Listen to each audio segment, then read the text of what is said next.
بسم الله الرحمن الرحيم. تبارك الذي بيده الملك وهو على كل شيء قدير. الذي خلق الموت والحياة ليبلوكم أيكم أحسن عملا وهو العزيز الغفور. الذي خلق 7 سماوات طباقا ما ترى في خلق الرحمن من تفاوت فارجع البصر هل ترى من فطور ثم ارجع البصر كرتين ينقلب إليك البصر خاسئا وهو حسير. ولقد زينا السماء الدنيا بمصابيح وجعلناها رجوما للشياطين وأعتدنا لهم عذاب السعير. وللذين كفروا بربهم عذاب جهنم وبئس المصير.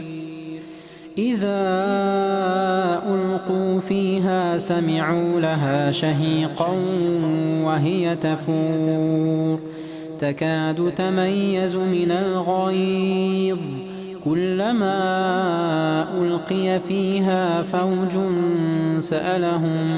سألهم خزنتها ألم يأتكم نذير قالوا بلى قد جاءنا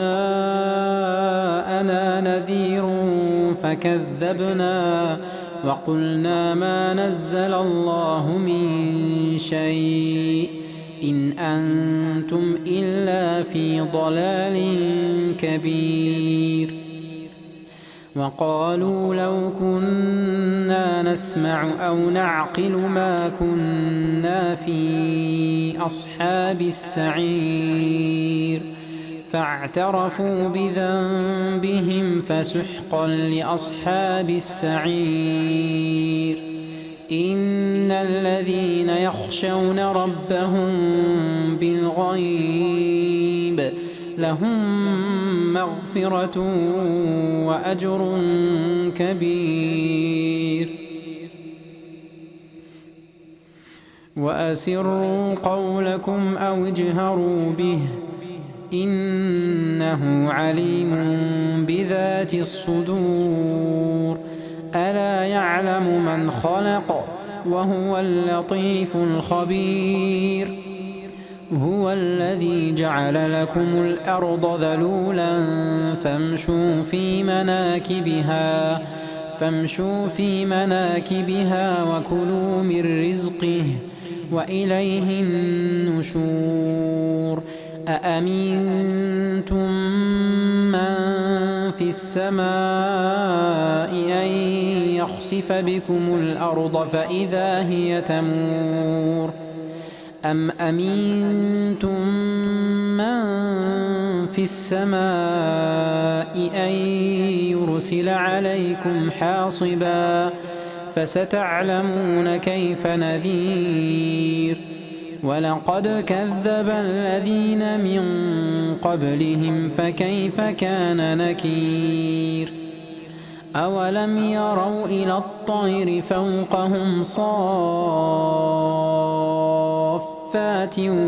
ويقبضن ما يمسكهن إلا الرحمن إنه بكل شيء بصير. أمن هذا الذي هو جند لكم ينصركم من دون الرحمن إن الكافرون إلا في غرور. أمن هذا الذي يرزقكم إن أمسك رزقه بل لجوا في عتو ونفور. أفمن يمشي مكبا على وجهه أهدى أمن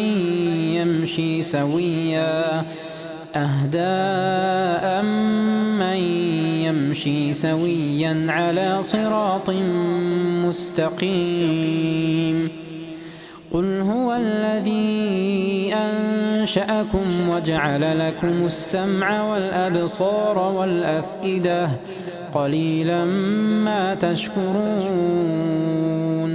قل هو الذي ذرأكم في الأرض وإليه تحشرون ويقولون متى هذا الوعد إن كنتم صادقين قل إنما العلم عند الله وإنما أنا نذير مبين فلما رأوه زلفة سيئت وجوه الذين كفروا وقيل هذا الذي كنتم به تدعون قل أرأيتم إن أهلكني الله ومن معي أو رحمنا فمن يجير الكافرين من عذاب أليم قل هو الرحمن آمنا به وعليه توكلنا فستعلمون من هو في ضلال مبين قل أرأيتم إن أصبح ماؤكم غورا فمن يأتيكم بماء معين